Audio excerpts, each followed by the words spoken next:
अस्सलाम वालेकुम all viewers. My name is Rabia Hasan and I am a lecturer.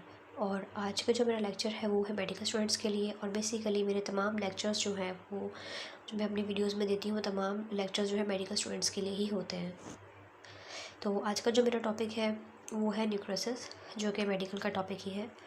तो सबसे पहले हम डिस्कस कर लेते हैं न्यूक्रोसिस के बारे में कि न्यूक्रोसिस बेसिकली होता क्या है, इसकी डेफिनेशन के बारे में हम बात कर लेते हैं। तो necrosis is the death of the body tissues. It occurs when too little blood flows to the tissues. This can be from injury, radiations, or chemicals. Necrosis cannot be reversed when large areas of tissues die due to a lack of blood supply. The condition is called gangrene. ये थी simple सी definition necrosis की। और ये आपको यहाँ पे show भी हो रही होगी मेरी वीडियो में, आप इसे नोट डाउन भी कर सकते हैं कि ताकि आपको याद है और आपको आसानी हो जाए। तो इसको हम उर्दू में एक्सप्लेन कर देते हैं। न्यूक्रोसिस क्या है? नेक्रोसिस डेथ ऑफ द, यानी कि हमारी बॉडी में अगर टिश्यूज़ की जब डेथ हो जाती है, यानी कि टिश्यूज़ ख़त्म हो जाते हैं, डैमेज हो जाते हैं, तो उस कंडीशन को हम न्यूक्रोसिस कहते हैं। और वो कंडीशन क्यों क्रिएट होती है? जो हमारी बॉडी के किसी भी पार्ट में टिश्यूज़ में ब्लड सप्लाई होना ख़त्म हो जाता है, रुक जाता है ब्लड जाना हमारी बॉडी के टिश्यूज़ में, तो फिर वहाँ जो है कंडीशन क्रिएट होती है जिसे हम न्यूक्रोसिस बोलते हैं। ये कंडीशन किन वजूहात में हो सकती है? अगर हमारी कोई इंजरी हो जाए जिसकी वजह से ब्लड टिश्यूज़ तक ना पहुँच रहा हो तो उस वजह से भी हो सकती है। उसके अलावा अगर हम कोई रेडिएशंस वगैरह लगवाएं या केमिकल्स वगैरह यूज़ कर लें उससे भी ये हो जाता है। उसके अलावा जब ये कंडीशन क्रिएट हो जाती है, कमी हो जाती है ब्लड की टिश्यूज़ में, तो उससे क्या होता है कि एक कंडीशन क्रिएट होती है, उसे हम बोलते हैं गैंग्रीन। यानी कि हमारी बॉडी को हिस्से पे ज़ख्म बनना शुरू हो जाते हैं। उसकी भी पिक्चर मैं आपको यहाँ मेंशन कर देती हूँ, मेंशन हो जाएगी आपको, और आप देख सकेंगे कि किस तरीके के ज़ख्म हमारी बॉडी में बनना शुरू हो जाते हैं जब न्यूक्रोसिस जो है वो मज़ीद बढ़ जाता है और गैंग्रीन की शक्ल इख्तियार कर लेता है।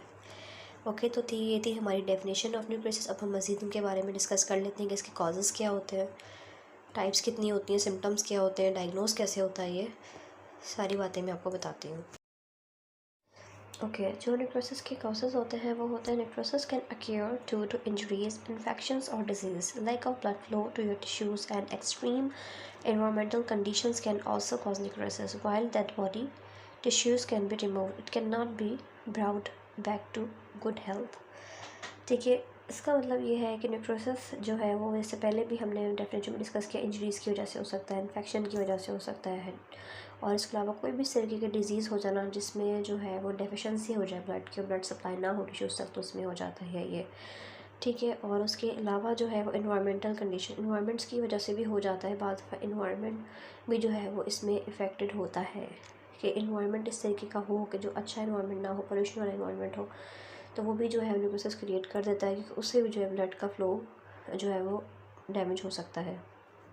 इसीलिए जो है वो कहा जाता है कि डेड बॉडी के टिश्यूज़ जो रिमूव फ़ौरन से कर दिए जाते हैं, क्योंकि उनका कोई वर्क नहीं रहता और वो कभी भी जो है वो गुड हेल्थ की तरफ वापस नहीं आ सकते, अच्छी हेल्थ की तरफ वापस नहीं आ सकते, क्योंकि बॉडी से या बॉडी के टिश्यूज़ से जो है वो ब्लड का फ्लो ख़त्म होते ही फ़ौरन से डैमेज होना शुरू हो जाते हैं। उसकी कंडीशन इस तरीके की हो जाती है, वो आप देख ही सके हैं और आपने देखा भी वीडियो में। और इतनी ख़राब कंडीशन होने के बाद बॉडी का उसी कंडीशन में वापस जाना, टिश्यूज़ का रिपेयर होना बहुत ज़्यादा मुश्किल हो जाता है। तो ये सिंपल से कॉजेज़ होते हैं जो कि नेक्रोसिस क्रिएट करते हैं। अब हम बात कर लेते हैं इसके सिम्टम्स पे। सिम्टम्स कौन से होते हैं नेक्रोसिस के? सिम्टम जो है, फर्स्ट सिम्टम होता है पेन, यानी कि जो है वो पेशेंट को छोटा मोटा पेन होता रहता है। सेकंड सिम्टम आता है रेडनेस ऑफ स्किन, स्किन जो है वो रेड होना शुरू हो जाती है, वो जगह वो स्किन जहाँ पे नेक्रोसिस क्रिएट होता है। थर्ड जो है उसी एरिया पे स्वेलिंग होना शुरू हो जाती है, सूजन होना शुरू हो जाती है। फोर्थ वहाँ पे ब्लास्टर्स हो जाते हैं। ब्लास्टर्स हम किसे कहते हैं? ब्लास्टर जो है वो छोटे छोटे पैकेट्स बन जाते हैं फ्लूइड के, यानी कि लिक्विड इकट्ठा हो जाता है एक जगह पे, उसे हम ब्लास्टर्स बोलते हैं। फ्लूइड कलेक्शन भी यही है कि वो एक ही बात है, ब्लास्टर से फ्लूइड कलेक्शन जो है वो या तो जो है उस जगह पे फ्लूइड अलग से इकट्ठा हो जाएगा या फिर छोटे छोटे हिस्सों में, छोटे छोटे पॉकेट्स की सूरत में इकट्ठा हो जाएगा फ्लूइड। उसके अलावा क्या होता है? स्किन डिस्कलरेशन, स्किन का जो कलर है वो चेंज होना शुरू हो जाता है, यानी कि जो हमारी नेचुरल स्किन होती है उससे हटकर जो है वो स्किन का कलर हो जाता है। उसमें जो है कोई भी साइन हो सकता है, कोई निशान आ सकते हैं, स्किन ब्लैक हो सकती है, स्पॉट्स आ सकते हैं, कोई भी इसमें जो है वो सिम्टम आ सकता है।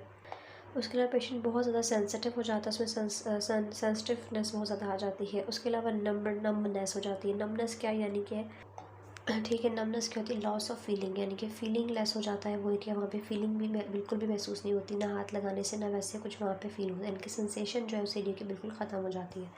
तो ये सारे सिम्टम्स होते हैं अब हम बात कर लेते हैं कि हम न्यूक्लियोसिस को डायग्नोस कैसे कर सकते हैं।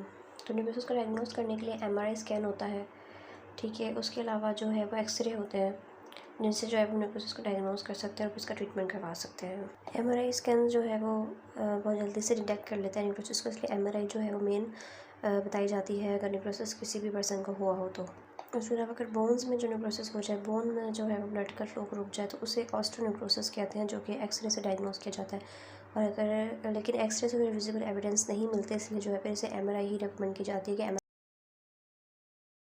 बात करें तो इसके ट्रीटमेंट की। ट्रीटमेंट क्या होता है? ट्रीटमेंट जो है वो उसके काफ़ी सारे होते हैं। डायग्नोस होने के बाद इसके ट्रीटमेंट हम जो है वो एंटी इन्फ्लेमेटरी मेडिसिन यूज़ करवा के कर सकते हैं, इंजेक्शंस लग सकते हैं, फिज़िकल थेरेपी होती है। तो इस तरीके के काफ़ी सारे ट्रीटमेंट जो है वो हम करवा सकते हैं। फ़र्स्ट ऑफ़ ऑल तो मेडिसिन दी जाती हैं ताकि मेडिसिन जो है न्यूक्लियोसिस सेट हो जाए, लेकिन अगर मेडिसिन से इफेक्ट ना हो तो उसके अलावा इंजेक्शंस वगैरह भी दिए जाते हैं। अगर बहुत ज़्यादा डिफ़िकल्ट कंडीशन है या बहुत ज़्यादा बढ़ गया न्यूक्लियोसिस और गैंग्रीन की तरफ जाने का चांसेस है, तो उसमें हम फिर इंजेक्शंस वगैरह भी जो है वो पेशेंट्स को दे देते हैं। उसके अलावा फ़िज़िकल थेरेपी भी कर देते हैं पेशेंट्स की। लेकिन जो है वो फ़िज़िकल थेरेपी भी जो है स्लो वर्क करती है। अगर जो है वो वेस्कुलर न्यूक्लियोसिस प्रोग्रेसिव कंडीशन हो, यानी कि न्यूक्लियोसिस की इस तरह की कंडीशन हो कि वो जो है ट्रीट करने वाला ना हो थेरेपी से, तो फिर उसमें at the last surgery he recommend की जाती है कि जो है वो पेशेंट की सर्जरी कर दी जाए। अब वेस्कुलर न्यूक्लियोसिस अगर डायग्नोस हो जाए ना, तो फिर उसमें जो है वो पेशेंट की जो है सर्जरी जो है वो करने को कहा जाता है, इसलिए क्योंकि ये जो है बोन्स का न्यूक्लियोसिस होता है, इसमें बोन्स में ब्लड का जो सप्लाई ख़त्म हो जाता है और परमानेंट जो है वो लॉस ऑफ ब्लड सप्लाई हो जाता है बोन्स में, इसे वेस्कुलर जो न्यूक्लियोसिस कहते हैं। इसलिए इसमें जो हम ट्रीटमेंट करेंगे वो मोस्टली जो है वो रिकमेंड करते हैं कि पेशेंट की सर्जरी कर दी जाए। ओके, तो इस ये होते हैं ट्रीटमेंट। आई होप आप लोगों ने बहुत अच्छे से अंडरस्टैंड कर लिया होगा मेरा टॉपिक जो मैंने आपको समझाया। अगर आपको मेरा लेक्चर देने का स्टाइल अच्छा लगा तो प्लीज़ मेरे चैनल को जो है वो लाइक ज़रूर कर दीजिएगा, सब्सक्राइब कर दीजिएगा और जितना हो सके मेरे चैनल को जो है वो शेयर कीजिएगा और कमेंट में भी ज़रूर बताइएगा कि आपको मेरा लेक्चर देना कैसा लगा। उसके अलावा आप मुझे फॉलो भी कर सकते हैं, और अगर आप पर्सनली मुझसे जो है वो लेक्चर्स लेना चाहते हैं और ट्यूशन लेना चाहते हैं तो आप मुझे फॉलो कर सकते हैं व्हाट्सएप पे। मैं अपना व्हाट्सएप नंबर प्रोवाइड कर दूँगी, आप मुझसे व्हाट्सएप पे पर्सनली भी कांटेक्ट कर सकते हैं। Okay, thanks for watching my video and thank you so much. Take care, good bye, अल्लाह हाफिज़।